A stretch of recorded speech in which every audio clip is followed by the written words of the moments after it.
आज एक धनुष के बाण पे उतार दो। नमस्कार दोस्तों, एसएससी अड्डा 24/7 पे आपका स्वागत है आपका द 10 मिनट शो में। आज का जो टॉपिक है द 10 मिनट शो का, वो है संविधान के सभी प्रमुख अनुच्छेद पे। और मैं ऐसा क्यों लिखा, सभी अनुच्छेद एक नजर सब कवर, क्योंकि मैं 101% उम्मीद के साथ, हौसले के साथ ये कह सकता हूं कि आज के सेशन का अगर आपने पूरा फायदा उठाया तो कोई दूसरी वीडियो YouTube की आपको नहीं देखनी होगी। संभवतः सिर्फ इस एक वीडियो को आप 2 से 3 बार देख लीजिएगा। और मैं लिख करके देता हूं, 1 से 2 नंबर आपके कंफर्म हैं इस एक सिंगल 10 मिनट के सेशन से। आप भी एग्जाम देते होंगे, कभी राज्य स्तर तो कभी वनडे एग्जाम राष्ट्रीय स्तर के, और आपको भी पता होगा कि सभी प्रमुख अनुच्छेदों से 1-2 आर्टिकल तो आपके पेपर में आता है। तो अब 1-1.5 मिनट मैंने बर्बाद कर दिया है, उसके लिए मुझे क्षमा करिएगा। लेट्स स्टार्ट टुडेज सेशन, ठीक है ना। लेट्स स्टार्ट टुडेज सेशन, जिस सेशन में, ठीक है ना, क्या करना है हमें, आपके लिए एक बहुत ही खतरनाक टाइप का सेशन लेना है, ठीक है ना। तो लेट्स स्टार्ट।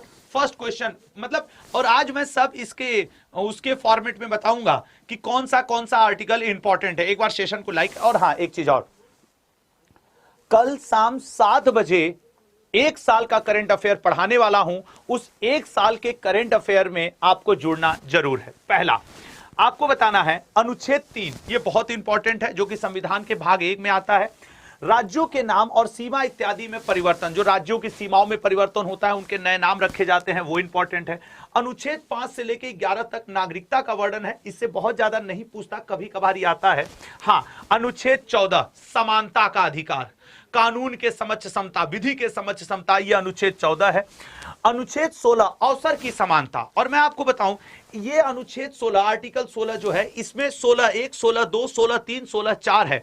जो इसमें 16(4) है उसमें लिखा रहता है आरक्षण का जिक्र। तो अगर आपसे कभी पेपर में पूछे आरक्षण का जिक्र कहां मिलता है, अनुच्छेद 16 में।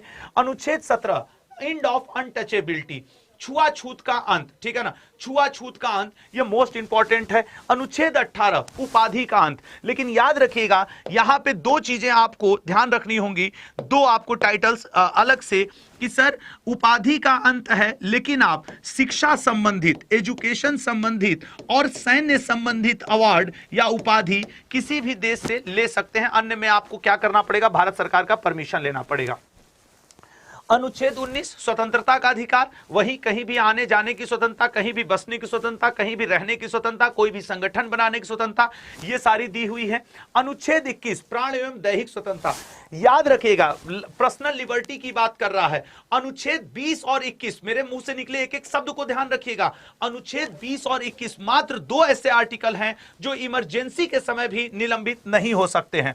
अनुच्छेद 23-24 शोषण के विरुद्ध अधिकार, वो नहीं होता, आर्टिकल 23 में है कि मानव खरीद फरोख्त नहीं कर सकते, आर्टिकल 24 में है कि 6 वर्ष से लेकर 14 वर्ष के बच्चों की आपके उनका कंपनी फैक्ट्री में खतरनाक, आप उनको जॉब नहीं करवा सकते हैं।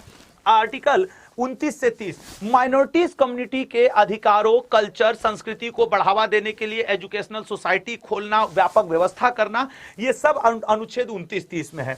खास करके 30 में उनके एजुकेशनल इंस्टीट्यूट के बारे में है। आर्टिकल 31 एक ऐसा आर्टिकल जो कि अब संविधान से डिलीट हो चुका है। पहले ये हमारे संविधान में कानूनी अधिकार था हमारा, मतलब आपके संपत्ति का अधिकार, हमारा फंडामेंटल राइट था, लेकिन अब ये कानूनी अधिकार है, लीगल राइट है। अनुच्छेद 37 जो डीपीएसपी है, राज्य के नीति निर्देशक तत्व हैं, उसके खिलाफ आप किसी भी कोर्ट में नहीं जा सकते हैं, कोई याचिका नहीं दायर कर सकते हैं, यह दिया हुआ है। अनुच्छेद 40 ग्राम पंचायत का गठन, और अब जब आप पंचायती राज पढ़ेंगे तो ग्राम पंचायत में आरक्षण आर्टिकल 243D में दिया हुआ है। वहीं नगर निगम में महिलाओं को, SC/ST वर्ग को आरक्षण आर्टिकल 243T में दिया हुआ है। तो D और T आप याद रखेंगे। यहां पे एक छोटा सा होमवर्क दूंगा, राज्य निर्वाचन आयोग, राज्य वित्त आयोग किस आर्टिकल में आता है, आज का होमवर्क यहीं पे है। राज्य निर्वाचन आयोग, राज्य वित्त आयोग किस आर्टिकल में आता है। जिन स्टूडेंट्स को आता है प्लीज वो कमेंट करके कमेंट बॉक्स में आंसर करेंगे, जिनको नहीं आता है वो आज मेरा कमेंट बॉक्स जरूर चेक करना, आपको उसका आंसर मिल जाएगा अन्य स्टूडेंट द्वारा। अनुच्छेद 44 एक समान सिविल संहिता सिविल संहिता, इसी के अंतर्गत 3 तलाक वाला मुकदमा उठा था। अनुच्छेद 48 एग्रीकल्चर एंड एनिमल हस्बेंड्री, किसी एवं पशुपालन संगठन। अगला आप देखेंगे अनुच्छेद 49 राष्ट्रीय महत्व के स्मारकों, स्थानों आदि की सुरक्षा व संवर्धन, जैसे कुतुब मीनार, लाल किला, सरकारी स्कूल, सरकारी हॉस्पिटल, ये सब राष्ट्रीय महत्व की चीजें हैं। 1950 separation of executive from judiciary, कार्यपालिका का न्यायपालिका से पृथककरण, बहुत ही इंपॉर्टेंट आर्टिकल है, ये आपको जरूर ध्यान रखना चाहिए। नेक्स्ट अनुच्छेद 51 इंटरनेशनल पीस, भाईचारा, उनको बढ़ावा देना।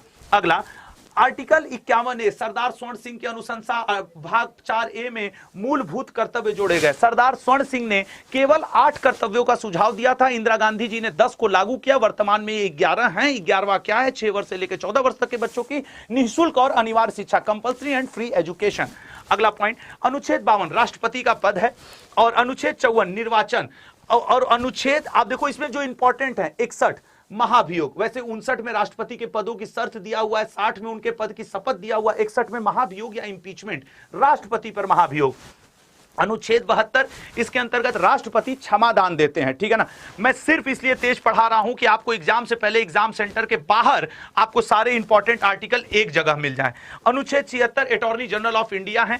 अगला अनुच्छेद 85 लोकसभा का भंग होना, राष्ट्रपति द्वारा, सीजीएल में कई बार पूछा गया। अनुच्छेद 100 निर्णायक मत, जब लोकसभा राज्यसभा की ज्वाइंट सिटिंग हो रही हो या ऐसे भी लोकसभा की मीटिंग हो रही हो, कोई ऐसी स्थिति आ जाए जिसमें कि मतों की संख्या मान लो 100 है, 50-50 बराबर हो जाए, तो लोकसभा अध्यक्ष जो वोट देता है उसे हम कहते हैं कास्टिंग वोट या इंग्लिश में निर्णायक मत।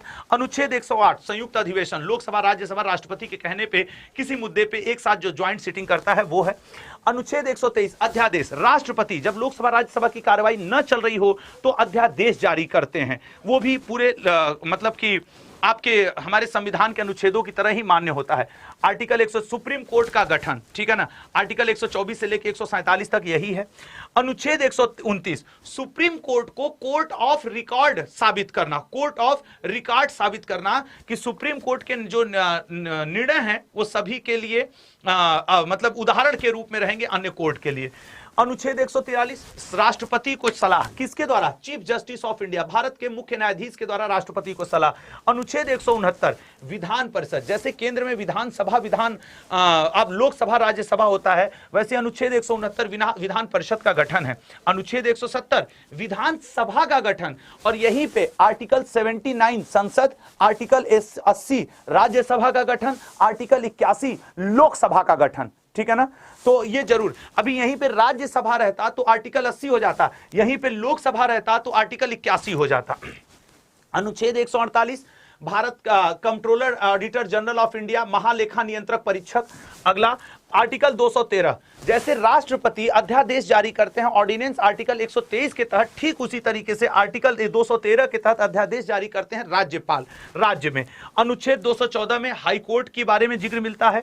हाई कोर्ट के जजों का ट्रांसफर, ये जज होगा, हाई कोर्ट जजों का ट्रांसफर आर्टिकल 222 में मिलता है, कई बार एग्जाम में पूछा हुआ है। अनुच्छेद 231 दो या दो से अधिक राज्यों के लिए एक हाई कोर्ट, जैसे आप याद करो कि हरियाणा और पंजाब के लिए एक हाई कोर्ट है चंडीगढ़, तो कई बार पूछ देता है कि किस आर्टिकल में ये लिखा हुआ है। आर्टिकल 226 जैसे कि आर्टिकल 32 के अंतर्गत फंडामेंटल राइट्स प्रभावित होने पर सुप्रीम कोर्ट जारी करती है क्या?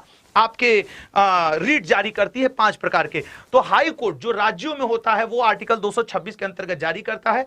रीट पर मतलब कि इसके ऊपर रीट जारी करने की शक्ति ज्यादा किसकी होती है? तो हाई कोर्ट की होती है, सुप्रीम कोर्ट की उतनी शक्ति नहीं होती है। अनुच्छेद 280 फाइनेंस कमीशन का जिक्र है। अनुच्छेद 312 लोक सेवा आयोग का जिक्र है।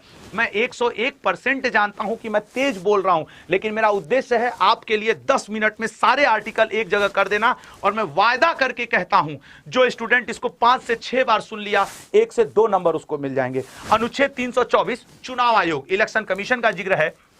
अनुच्छेद 343 राजभाषा का जिक्र है। किसका जिक्र है? राजभाषा का। अनुच्छेद 352 भाई नेशनल इमरजेंसी है, राष्ट्रीय आपातकाल, जब हमारा देश या कोई देश हमारे देश पे आक्रमण करे उस स्थिति में। अनुच्छेद 356, जब राज्यपाल को यह लगे कि राज्य में संवैधानिक तंत्र फेल हो गया है तो जो राष्ट्रपति शासन लगता है उसे हम 356 के अंतर्गत। अनुच्छेद 360 फाइनेंशियल इमरजेंसी, जो कि आज तक नहीं लगा हुआ है, ठीक है ना, जो कि आज तक नहीं लगा हुआ है भारत में। अनुच्छेद 368 कॉन्स्टिट्यूशनल जो अमेंडमेंट है, संविधान संशोधन की जो प्रक्रिया है वो आर्टिकल 368 में लगी हुई है, ठीक है ना। इसके बाद अगर हम लोग बात करें तो हम लोग चाहें तो ये संविधान संशोधन इत्यादि को भी देख सकते हैं, ठीक है ना, संविधान संशोधन इत्यादि को भी हम लोग देख सकते हैं। लेकिन याद रखिएगा कि आज हम लोग सिर्फ प्रमुख आर्टिकल्स पे ही बात किए। और आपसे एक रिक्वेस्ट है आप सभी लोगों से